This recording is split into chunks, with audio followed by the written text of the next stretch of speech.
of the team with the center and the quarterback both out. Joining us now to discuss more of that, Chip Brown, Texas football insider for Horns Digest. Chip, welcome back to BYU Sports Nation. How you doing? I'm doing great. Thanks for having me. Glad to have you with us again. Obviously, the rage of college football, all the news is about David Ash being out for Texas, and then you lose Dominic Espinoza, your starting center. And so now the job falls to Tyrone Swoops and an inexperienced guy stepping in at center. What is the feel of Texas football as you approach this BYU game now with trying to plug some huge injuries? Yeah, I think if you ask most Texas fans, the sky has fallen on the Texas football season. David Ash was seen as the one guy, and maybe Dominic Espinoza as the second most important guy, the two who could least afford to be injured. And Espinoza's probably out for the regular season, and Ash may never play football again. So it's just doom and gloom in the fan base. Now, the coaches are obviously trying to coach up Tyrone Swoops, trying to build up his confidence and get the team to rally around him. I mean, he was a heralded recruit out of high school. He played at a very small school in Class 2A called White-Wright. It's just, he's an enigma. We just really don't know anything about him because the little time he got last year when they burned his red shirt about midway through the season was purely mop-up duty. And so what you all see on Saturday night in many ways will be what Texas fans are seeing for the first time. And, wow, all we heard out of camp was that Ash was first, and there was a significant drop between Tyrone Swoops and the true freshman Gerard Hurd. So that's all we have to go on at this point. What's a bigger loss, Espinoza or Ash? Well, I think Ash, because he's a four-year guy, and he throws the football really well, and he's physical enough and athletic enough to run a little bit. And so I think Ash was the one who had more of the experience, big game experience. He played in the Texas OU game. He won on the road at Ole Miss. He won on the road at Oklahoma State. He's been in big situations, and so the natural thought was that as a four-year guy, he'd be able to step in and just move the offense with a defense that everything is sort of built around. So now you put Tyrone Swoops, who's just never been in the position of having to run the offense. And some guys, you turn on the lights and they're fantastic. Some guys, you turn on the lights and they shrink. So we're going to find out what Tyrone Swoops is made of. Chip Brown writes for HornsDigest.com, joining BYU Sports Nation, has covered college football for 20 years. Chip, I guess natural inclination is now, well, you've got two stud running backs, Jonathan Gray and Malcolm Brown. You can always kind of rely on those guys and hope the rest of the offensive line can step up. Does this now become a run-heavy, let's hold on to the ball as much as we can type game if Texas is hopeful to win this game against BYU? No doubt. I mean, as long as they don't turn it over, they'll take a punt because I think they feel that good about the defense. And that's the big question. Can they operate this offense, move the chains, eat some clock, keep Taysom Hill and Jamal Williams off the field, and put some points on the board? I mean, at some point, Texas is going to have to score. And the offensive line is a question mark at Texas. They played okay at best last week. There were some running lanes for Jonathan Gray and Malcolm Brown, but there were turnovers. They gave up the only points in the game, and they turned it over. David Ash collided with the guard who was pulling on a play coming off the goal line. The ball's laying in the end zone. North Texas recovers it for a touchdown. So this offense has a lot of room for improvement. The defense really got after North Texas and held them to less than 100 yards total offense. So I think there was confidence built on the defensive side, and I think there's a lot of uncertainty on the offensive side. It's so weird from just a national perspective as a college football fan to see Texas in this state. And you had BYU fans feel like maybe the start of something, was the BYU game last year. Did that game and the way that Texas lost in some way scar Texas that is still being felt to now? Well, I mean, it started the avalanche that ultimately led to the firing of Mac Brown. Yeah. I mean, the way that played out, and I was told before the season that Mac had reservations about Manny Diaz as the defensive coordinator coming out of the spring, and that rubbed some people in what I call the sphere of influence. That rubbed them the wrong way because they felt like, we're paying you $5 million to make decisions.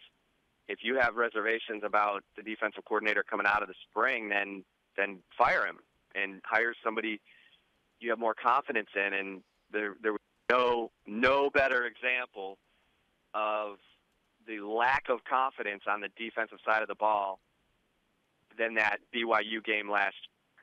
I mean, that was as bad as it could possibly be. Set school records for both schools, obviously records for ineptitude for Texas. And Charlie Strong has made that game a crusade for this team, this defense.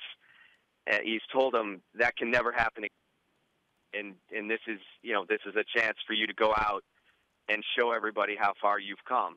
And so, I think this defense will be really inspired Saturday night. And knowing that David Ash and Dominic Espinosa are out, there's more on their shoulders, and they'll have to try to create turnovers and maybe even points, and they know that. Chip Brown, Texas Football Insider. Follow him on Twitter at ChipBrownHD, co-host of Chip and Chad on 104.9 The Horn. Okay, Chip, we've heard about Charlie Strong, and from a distance we viewed him. It's clear he has the motivation to go and get his team to be physical. I keep hearing the word physicality. Discipline. Yeah. A lot of pads in practice, and he wants these guys to be super tough. You're inside the lines. You're close to him and close to the situation. What has been the biggest difference that you've noticed since Charlie Strong took over the Texas football program? There's just absolutely no wasted motion. So whereas Mac was great in front of the cameras, no one better at winning a press conference and then working a room full of boosters. Charlie can do that, and he does it. But as soon as the cameras are off or the function is over, he's back in with his players. It's all about the players for him. Everything he says is directed to the players. Everything he says in the media is directed to his players. And whereas Mac, everything was sort of directed to recruits and recruits' parents, Charlie's just in there. I mean, he gets up at 4:30 and he goes running, and he's there at 6 a.m. when the players show up for the workouts in a full sweat, and is constantly, joking with them, saying, "Don't let this old man outwork you." And, he's pushed them beyond their limits or beyond what they probably thought were their limits. But he moved into the dorms with them, and he moved into the dorms? During camp. Wow. For 2 weeks, the coaches lived in the dorms with the players. And, that said a lot to the players, that they would leave the comforts of their home to be in these little barracks dorm rooms, and that they would get up and go to camp and have their meetings and do everything together, and then retire at the end of the night in the same Jester East dorm on campus. So, I mean, but the players say it's not for show, and it's not to get points in the media. That is his way of connecting with these players. So when he pushes them, they want to go there for him. And I think that that's what we're seeing on this defense. Now it's one game. BYU, I think, is better than the BYU team that beat Texas last year, and in large part because Taysom Hill is better, at least, throwing the football 28 to 36 last week against UConn, 3 touchdowns, 300 yards passing, no picks, and he ran for 97 yards. So, this is quite the challenge for this defense to show, hey, we really have come a long way. Is there tunnel vision on Taysom from Texas fans in terms of, hey, that kid with the knee? I know last time we had you on, the guy with the knee brace, for the Texas defense as well. Or is there an acknowledgement that, hey, Jamal Williams had quietly 182 yards as well, and he's back for BYU after a suspension? Hey, everybody left tire tracks on Texas on that offense last year. Taysom Hill, Jamal Williams. But Taysom Hill's he's Taysom Gump, the kid with the knee brace, yeah, running all over him, and so I think that they're going to look to hit him every chance they get to try and slow him down.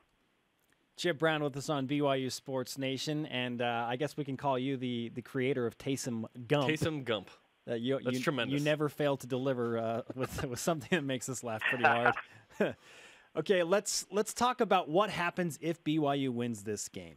If they go into Texas and upset the Longhorns, who I believe are still a 3.5-point favorite despite all the fallout, and ranked number 25 in the Coaches Poll, if BYU wins this game, what happens to the state of Texas football?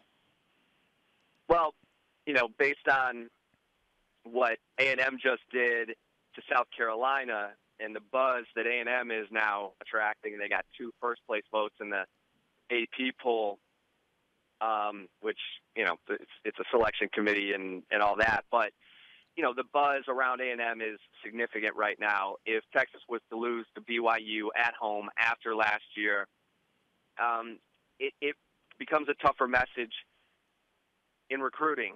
But Charlie Strong doesn't think the way anyone else thinks. And it's probably like Bronco Mendenhall. These guys they're tunnel vision focused on improving the players, and they're convinced that these players are going to get better and better as the season goes on. And he had a similar situation at Louisville Teddy Bridgewater's freshman year, when Will Stein was the starting quarterback. He goes down with a shoulder injury 2 games into the season, and Teddy Bridgewater was thrust into the starting role. Now, he had the spring, and Gerard Hurd, the upside true freshman who's more dynamic than Tyrone Swoops, did not go through the spring, and that's why I think you're seeing Swoops get the first crack at replacing Ash. And they're saying they don't expect Gerard Hurd to play. They're putting all of the confidence into Tyrone Swoops. So, obviously if it gets bad, you'll probably see Gerard Hurd, and that's when it is rebuild at the quarterback position. But there's a little bit of obviously Charlie Strong will never use this, but the fans have to see that the cupboard at quarterback was left embarrassingly bare. That scholarship, the position was completely mismanaged by scholarship, from a scholarship standpoint. So, but that, again, this staff is just, hey, we're all about Tyrone Swoops. We got Malcolm Brown, Jonathan Gray, and we got good receivers and a really good tight end. So we're going to be fine. That's what they're saying, and we'll see if the players believe it. Chip, always refreshing to talk to a guy who can call it how it is, and I'm sure this is a very difficult situation for the Texas fan base to be dealing with. But our BYUtv sports guys will look forward to seeing you in Austin, and great to have you back on the show. Hey, looking forward to Saturday night. Should be a really fun game. Awesome. Thanks, Chip. Okay. Wow.